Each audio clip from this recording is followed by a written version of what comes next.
Bismillahirrahmanirrahim. Assalamualaikum warahmatullahi wabarakatuh. Start our class. Bismillahirrahmanirrahim. Alhamdulillahirabbil alamin. Wassalatu wassalamu ala sayyidina Muhammadin wa ala alihi wa sahbihi ajma'in. Nawina ta'alluma wa ta'alim wa tadhakkura wa tazkir wa nafa' wal intifa' wal ifada wal istifadah wal hatha ala tamassuki bi kitabillahi wa sunnati rasulih sallallahu alaihi wa alihi wa sahbihi wa sallam. ودعاء إلى الهدى ودلالة على الخير ابتغاء وجه الله ومرضاته وقربه وثوابه سبحانه وتعالى مع لطف وعافية برحمتك يا أرحم الراحمين. اللهم إنا نسألك العلم لدني ومشرب الصافي الهني يا وهاب يا غني. اللهم إنا نسألك العلم لدني ومشرب الصافي الهدي ومشرب الصافي الهني يا وهاب يا غني. اللهم إنا نسألك العلم لدني ومشرب الصافي الهني يا وهاب يا غني. وصلى الله على سيدنا محمد وعلى آله وصحبه وسلم والحمد لله رب العالمين. آمين آمين آمين. الحمد لله الحمد لله الحمد لله. Assalamu alaikum warahmatullahi wabarakatuh. We are continuing with our monthly reading of the book السيدة خديجة الكبرى، السيدة خديجة بنت خويلد، السيدة في قلب المصطفى صلى الله عليه وسلم. السيدة خديجة بنت خويلد, she is the queen in the, or the Sayyida, the lady in the heart of the chosen prophets, Muhammad al-Mustafa sallallahu alayhi wa sallam. And alhamdulillah, I hope that I'm just going to start a new, I'm going to just try my best and make these lessons better better delivered, in that I just make dua for me lah, inshallah, that Allah gives me blessing in my time, to put aside some time every month, and just to physically type down translation of the book, instead of translating, on the spot, the Arabic into English, which I myself, I realize that I do a lot of summary, because the writer is very expressive, in his writing, right? So I end up doing a lot of summary of his of whatever he's writing, which I don't think I should. I want to do that anymore. Right, so I'm just going to, from now on, I'm going to just translate maybe a page or 2 pages of the book each time we have our lesson, and then we just go through my translation directly. Right, so I guess it's better for those who are listening to follow with the lesson. And also those who are like, if you find this on YouTube, you find that it is all in English, and inshallah eventually with the intention that this can be it can be a published work, right? If it's all translated, it can be a published work, right? So I went back to the beginning of the chapter, and I translated from there. Right, so we're going to redo at the beginning of a chapter, and inshallah, I will try and do up the previous chapters as well with the translation, inshallah. Okay, bismillah. Okay, so this is the book that we're actually doing. Khadija bint Khuwailid, Sayyidatun fi qalb al-Mustafa sallallahu alayhi wa sallam, right? And basically this is all like the stuff that I have to do. So basically, if you want to go do a bit of revision, there was a chapter called "Oh Beloved Mother," which basically he addresses Sayyidah Khadija. We went through a dedication page whereby he dedicates his book to Sayyidah Khadija and to the family of Rasulullah sallallahu alaihi wasallam. We went through the sayings of the Prophet about her, about the hadiths that we went through about her. All of this is there because it's to remind me that I have to translate these things. Right, this slides are there, but it's empty. I'm just, inshallah, I'll get around to translating it. And then there was a muqaddimah, an introduction, right, to the book. And then in front of you, Sayyidah Khadija, whereby he speaks about her, and her manaqib, meaning her positions and her stations. And then about why Sayyidah Khadija, the lineage of the pure Sayyidah Khadija. This is all what we have gone through in the past, I think, 2 years. This has been going on for 2 years. Right, so but it's monthly, and we're going through like 2 pages each time. Right, so it takes some time to go through it. And we went to the house, Sayyidah Khadija, with pictures, there were images that we showed. And then Sayyidah Khadija in the age of ignorance, which was pre-Islam.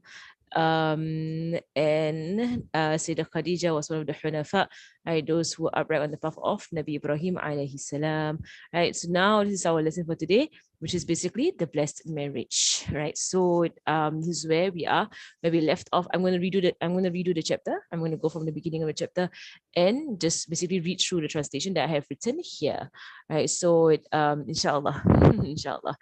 Okay, Bismillah. So Bismillah ar-Rahman ar-Rahim, the blessed marriage. So Sayyidah Khadija radiyallahu ta'ala anha, she returned from her visit to her, from her visit to her cousin Waraqa bin Nawfal, her teacher. And Waraqa bin Nawfal, he is her teacher. As we know, the Sayyidah Khadija, she spent her years, being widowed. Right? She was widowed very young. Right? But when she was, after being widowed twice, she spent her years, all of her time, in fact, most of her time, studying the books of the previous prophets, and specifically studying from her cousin Waraqa bin Nawfal, who was somebody who was very learned, about the books of previous prophets, Nabi Isa and Nabi Musa, right? So he was a man who is on the religion of Prophet Ibrahim, right? So I know some texts, out there might say that he's a Christian. He's not a Christian. He's not a Christian, right? But he was, you would say, a Hanif, right? Basically, someone on the religion of Nabi Ibrahim alayhi salam, right? So because saying Christian, it might be misunderstood, that they take Nabi Isa or Jesus to be God, right? Which he never did. Right? He was a worshipper of Allah subhanahu wa ta'ala, one true God. Right? He was a monotheist. He never took Nabi Isa to be any more than a prophet, right? So he's a human being, he's a prophet, right? And not anything divine, right? So it's, I know I've come across books that say that they were right, that Waraqa bin Nawfal was a Christian. Right? He was not a Christian, right? He was a Hanif. Right? He was someone on the upright path of Nabi Ibrahim al-Hanif, right? As Nabi Ibrahim described himself, Hanifam Muslima, right? A pure and upright Muslim, right? So her teacher, Warqa bin Nawfal, her consultant, whom she found peace and security in his words, right? So because it's knowledge, and you find peace and security in knowledge. When you hear, when you ask, how many times when things occur in your life and you ask questions here and there, for as long as you hear opinion, you don't actually feel settled. But when someone comes to you with clear knowledge, or proof from the Prophet ﷺ as to what to do, right? A solution to your problem, right? You actually feel this peace in you. I hope you feel this peace in you, right? That you should be feeling this peace in you, right? That Alhamdulillah, solution has come, right? And this is upright and solid solution from the Prophet ﷺ, and that is what knowledge brings to you, right? Knowledge brings you peace, right? Peace and security. And she trusted his knowledge, of what he knew about the final prophet. He was known for writing Aramaic books, meaning that he used to copy. Right? Back in those days, you can't, buy published books, right? So he had self-studied and he had self-taught the Aramaic language. He taught himself the Aramaic language. The Aramaic language is a language by which, the ancient Hebrew, I think, right, in the past, whereby the previous prophets, their books were in this language, right? So he self-taught himself this language, right? And he would go and search for the books, right? And he would copy the books, and make his own copy to bring back to Mecca. Right? This is how, in the past, they used to purchase books, in a sense. Right? They would go and literally they would copy down entire books, to bring back their own copy. And books from the Injil being the book of Nabi Isa alayhi salam, and whatever Allah subhanahu wa ta'ala has willed for him to write, as was reported by Al-Bukhari in his book on the beginning of Revelation. Right. So if you all remember last lesson, this entire section, I just said that he was a very knowledgeable man. Right. So this is why I I think I need to just translate it word for word so that you don't miss out any information. I think I summed the entire thing to say he was a very knowledgeable man who knew the books of the past. So now I'm just calling myself out on it, and it's been bugging me that I summarize. So inshallah, may Allah forgive us for our flaws and our mistakes. So she returned from visiting him. Her dream is manifesting, right? Her dream. And what is this dream that she has? Is Sayyidah Khadija. What is her dream? Her dream that she had yearned for her whole life, just waiting for this moment, for this point. A matter that had been running through her mind and had triggered her inner feelings, right? There's something that was she was getting very, very nervous, very, very excited, about this matter that she was seeing before her, as to what her slave boy had told her about Muhammad bin Abdullah, right, about Rasulullah sallallahu alaihi wasallam. It was a matter that she had hidden in the depths of her heart, out of protecting herself, and out of modesty. She had hidden this matter in her heart, that she was indeed looking for the final prophet for her to marry. She was looking to marry him, sallallahu alaihi wasallam, radiyallahu ta'ala anha wa ardaha. So now you can see what I mean by the writer is very expressive in his writing, mashallah. Right, so I didn't want you all to like miss out on all this kind of writing that he would use. Right, so she wondered, how would she announce it in this moment? Basically not announce, but basically make it known. How could she make it known that what has been in her heart, all this while, all these years, she's been looking, she's been learning, she's been anticipating, she's been hoping. How would she let it know in this moment, full of hope and anticipation, of marrying, of finally finding, can you imagine, for years she's learned about this last prophet who has yet to come. For years she's been learning about him, and finally right now in front of her very eyes she's actually seeing him. It's surreal, you think, and you think so, right? It's surreal, right? It's surreal to see all of the signs manifested in him. Everything that you learned about, it's real, it's right here in front of her, subhanallah. And you can imagine how, like the rush, of nervousness, excitement, her whole life she's been waiting to find him, to marry him, but now has come to the point whereby how does one get themselves married? How does she know if he would accept her? How, basically a lot of questions, right, coming, a lot of questions coming into her mind, as you can understand, like what a woman would feel, like someone that you really want to marry, but you just don't know, and it's your entire dream, entire life, entire hopes is all in there, and she really wanted to do this, but of course Allah subhanahu wa ta'ala knew, what was going on in her all these years, and Allah knew of her sincerity and her truthfulness and her honesty, and Allah subhanahu wa ta'ala would not disappoint her, by what she had prepared herself so strongly and so effort, and so so with so much effort, she had expended, and she had given all of her effort, in searching for the last prophet. So, and flowing together with her dreams, her hopes and yearning, and her questioning, she's asking questions, is it really true, right? Is it really true? Has he come, right? The miraculous days have approached, have these days of prophethood approached? Is she going to be of those people who will actually witness a prophet living amongst them? Is she going to be the person to witness the very last prophet that they've been reading about, the beloved of the creator of the heavens and the earth, the very last one? Is it really like it's so you can put yourself in the shoe, and I really hope you can put ourselves in the shoes, right, and really like feel deep in our heart, like really this is amazing, if you think about it. It's amazing, like finally, like what you've been reading about, and what you've been learning, and now it's right in front of you, and the best of all human beings, the best of all creation, he's right in front of you, sallallahu alaihi wasallam. Subhanallah, I really wonder, like, for ourselves, like how it would be if, let's say, we were to witness the Isa, like to see it in front of our eyes, like this is what we know about, to see the Dajjal, to see Nabi Isa, to see the Mahdi. Like we read about these things, we learn about these things, we know about these things. To actually witness it, in front of you, it's gonna be surreal. Like it's like, you're seeing the showdown, you're seeing the end of times, you're seeing things happen, as predicted by the Prophet sallallahu alaihi wasallam, as prophesied by the Prophet sallallahu alaihi wasallam. Right? So she's saying, is it really true? Right? Has the miraculous days, finally, is this real? Mashallah. I mean, she knows it's real, but it's like, it's so it's so mind-blowing, that you just gotta pinch yourself, and just ask yourself, is it real? Has the miraculous days, have they approached?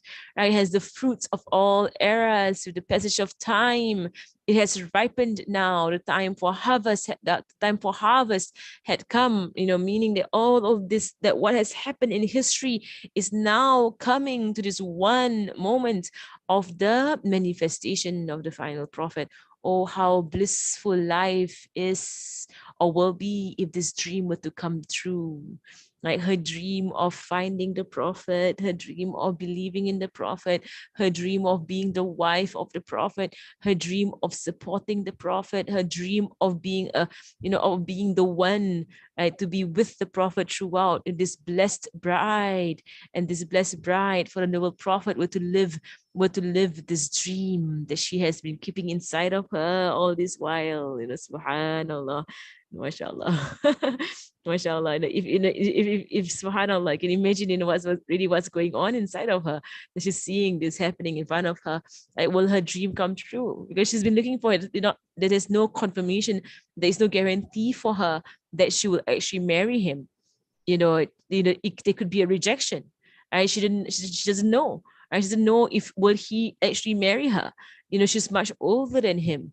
Right? She just does not know, why, if he would actually marry her. It is what she's been waiting for her life, like her entire all these years, mashallah. Right? So is it really true? Right? The sky has contentment with her and unveiled for her this pre-prophethood miracle, meaning this the cloud, right? The cloud that Maisara saw. Right? So the sky, in the sense, it is a way of speech. It's a way of writing of the author, right? That the sky has shown her, right, this pre-prophethood miracle of the cloud following the Prophet Sallallahu Alaihi Wasallam. From behind the darkness of the unknown is the matter of this awaited prophet, the one whom Waraqa and his companions had spent their entire lives anticipating his manifestation, and had watched out carefully for his characteristics and his appointed time. Right? They've been waiting for this moment for their entire lives to spent, learning more and more about this last prophet. And they've been watching, and they've been looking, and they know his time is close, they know his time is near, they're looking out for him. And if that was so, right, if that was so, then how could she become a spouse to him, an assistant and a true partner? Right? How can she, how, like, what's the way to that? And this is things that running, mashallah. She gave him she would give him her life, her love, and her wealth. She gave him, and she would, at this point, she would give him her life, her love, and her wealth in all goodness, to receive his closeness and pleasure in return. She received, and she was the closest individual to him, sallallahu alaihi wasallam, and he was the most pleased with her amongst his wives, sallallahu alaihi wasallam. And yes, she gave her life, her love, and her wealth. She gave everything what she had, in the path of Islam. And it's because of her, and by the blessing of Allah subhanahu wa ta'ala on her efforts, that we have Islam today, in our country. Her portion from him is for him to be her spouse, her teacher, her lover, right? To be together with her, right? And she was honored to be his constant companion, the one and only, the one desired, right? And he would never forget her, ever. Mashallah, mashallah, a lot of emotion, in this situation. So it is on her to put her utmost effort in whatever means possible to have his companionship. For indeed, it is an honor not to be missed. Right? She's found him. She's found him. And what she's been looking for, she's found it. Now she can't let it go. And she can't just, walk away from this. And it's a merit, it is a fadl. I don't know what's the better word, fadl. It is a virtue, it's a merit, it is you say it's an exaltation, right, in her life in this world and in the hereafter. And so she spent her night in bed, going through all the possible ideas, all the thoughts, wishing to find in her imagination a solution, and to find a way to have her dream fit into her life at present, and whatever she's going through right now in her life, right, to have this dream of being the wife of the final prophet fits right into her life. She had her thoughts floating with her hopes and dreams. But how would she be able to achieve this? She's the one, right, whom a number of nobles of Mecca and around Mecca had approached her. She's the one that they approached, seeking her hand in marriage. And she turned them down, all of them, and she turned all of them down gently. She would refuse, but she would not shame anyone. She would give an excuse. Right? She'd give the excuse that after the death of her first two previous husbands, she was widowed twice, and after the death of her two previous husbands, she had no desire for marriage, right, anymore. And it is enough for her to focus on her two children from Abi Hala and her daughter from Atiq, who was her previous spouses and her previous husbands. That was what she used to tell people when she would reject their proposals, right? So without hurting anyone, without shaming anyone, right? But she woke up this morning, right? She woke up in the morning with her mind occupied. So after she had spoken to Maysara, her slave boy, like now she's completely, occupied in trying to figure out a way. She had gone to her cousin Warqa bin Nawfal and told him all that Maysara had told her, right? And Warqa bin Nawfal, affirmed for her that this is exactly the signs of the last prophet, and so now she's confirmation that it's him, right? That she's been waiting for.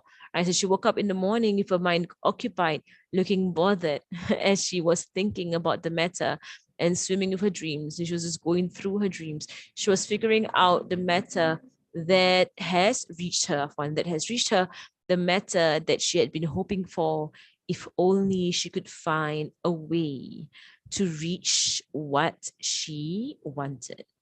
And days passed by slowly and heavily.